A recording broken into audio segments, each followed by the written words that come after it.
प्रिय छात्रों, कक्षा 10वीं पाठ क्रमांक 9 जब तक जिंदा रहूँ लिखता रहूँ, लेखक है विश्वनाथ प्रसाद तिवारी।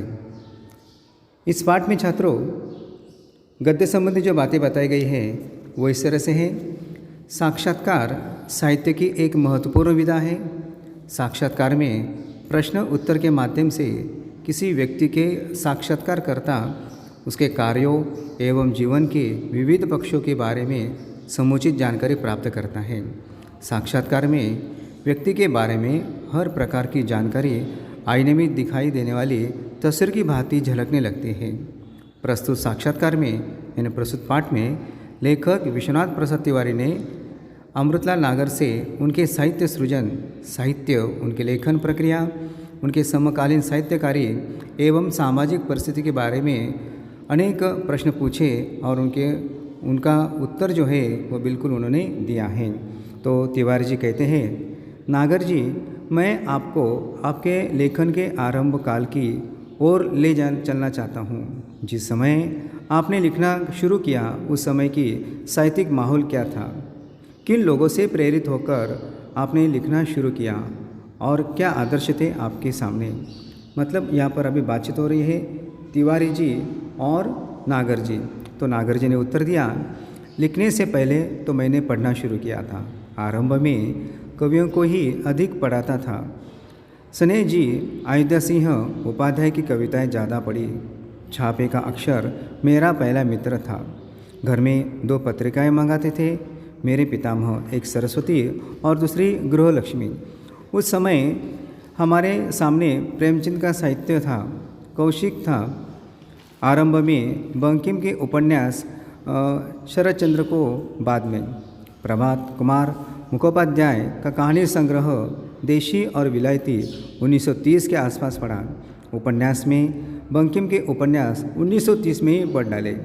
आनंद मठ, देवी चौधारानी और एक राजस्थानी थीम पर लिखा हुआ था उपन्यास, उसी समय पढ़ा था।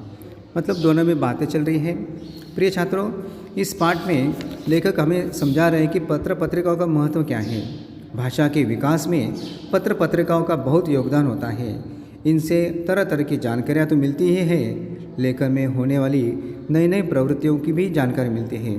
पत्र पत्रिकाओं में साहित्य, समाज, देश, राजनीति, विज्ञान, शिल्प, फिल्म, मनोरंजन, कार्टून सभी क्षेत्रों की जानकारी मिलती है। दूरदर्शन की लोकप्रियता के पहले पत्र पत्रिका ही जानकारियों और मनोरंजन का एकमात्र साधन थी। आज मोबाइल फ़ोन पर तथा दूरदर्शन के युग में पत्रिकाओं का लोकप्रियता में थोड़ी कम जरूर आ गई है, पर अखबारी की लोकप्रियता पहले जैसी ही कायम है। समझदार लोग पत्र पत्रिकाओं के दीवाने हैं।